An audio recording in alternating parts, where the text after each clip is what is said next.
Je vais à Paris. À Orléans. Brest médecine. Je vais à Bordeaux. À Brest. Et je vais aller à Nice. À Lyon, dans une école de commerce. Le monde appartient à cette jeunesse. Des centaines de jeunes bacheliers étaient à l'espace Redley à la recherche d'informations.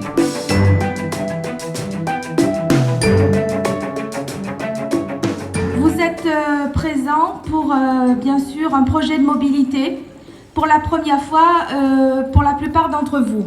Vous trouverez des stands de part et d'autre. Chaque année, plus d'1 millier de jeunes sont candidats à la mobilité en France et en Europe. Et dans cette étape, pour sauter la mer, l'enthousiasme se mêle aux freins logistiques. Concernant les bourses, c'est surtout pour savoir si mon école est remboursable, entre guillemets remboursable ou pas. Est-ce que c'est simple de trouver l'information ou pas ?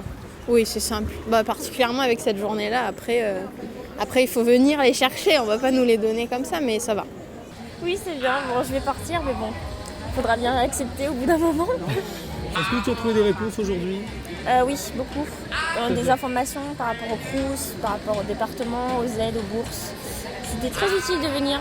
C'est compliqué parce qu'il faut vraiment savoir à quelle porte il faut taper pour avoir les aides et toutes les personnes qui peuvent être là pour nous. Du coup, c'est assez compliqué.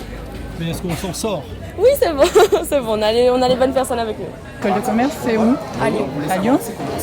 Vous avez déjà fait votre inscription sur NetBourse ? Oui. Donc vous serez éligible à une bourse chez nous. Donc ça c'est cumulable avec la bourse nationale. Et en plus, si vous avez des droits de scolarité supérieurs à 1 000 €, on peut participer aux droits de scolarité. À côté de ces gestionnaires du département référent de NetBourse, une dizaine de stands des acteurs de la mobilité tels que le CROSS, la DOM ou encore la région. De quoi donner des réponses, et ce jour-là, il y a autant de parents que d'enfants. L'impact n'est pas neutre pour eux aussi. C'est bon, mais comme je vous dis, c'est pas évident non plus pour nous de sortir ici pour aller là-bas. S'il y avait ici, ça aurait été super, mais il n'y a pas. Aujourd'hui, on vient chercher des informations au niveau des bourses, au niveau des aides. Parce que ça va être des études en métropole, ça va être des dépenses et des prêts. Et donc, on essaye de trouver le maximum d'aide pour que lui soit le mieux possible pour ses études. Il a le moins de soucis possible à gérer et que tout soit plus ou moins calé. Cette journée permet effectivement de les rassurer, de les guider dans le bon parcours, enfin essayer du moins de bien faire en sorte d'avoir les meilleures réponses possibles pour ces jeunes. Mais effectivement, c'est prendre en considération surtout ces parents qui voient leur enfant partir vers l'inconnu.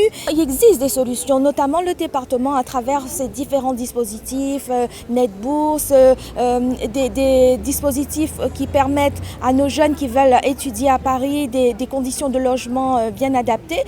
La région, effectivement, par rapport à la continuité territoriale, par rapport à la DOM. Donc vraiment, ces institutions-là sont là aujourd'hui pour guider, orienter et faire en sorte que le jeune s'y retrouve parfaitement. Cette démarche pédagogique du département facilite le parcours de ces jeunes dans leur première mobilité. Un processus accompagné par l'Europe. Les aides financières du département sont en partie financées par l'Union européenne via le Fonds social à l'emploi. Et donc, dans ce cadre-là, le département se doit de montrer comment il fait l'accompagnement des étudiants afin que ça ne soit pas juste un guichet financier sur lequel on émarge, mais bien un accompagnement global sur un projet de mobilité. Selon l'INSEE à La Réunion, 7 bacheliers sur 10 seraient candidats à cette mobilité. Preuve que lever les freins a un vrai sens.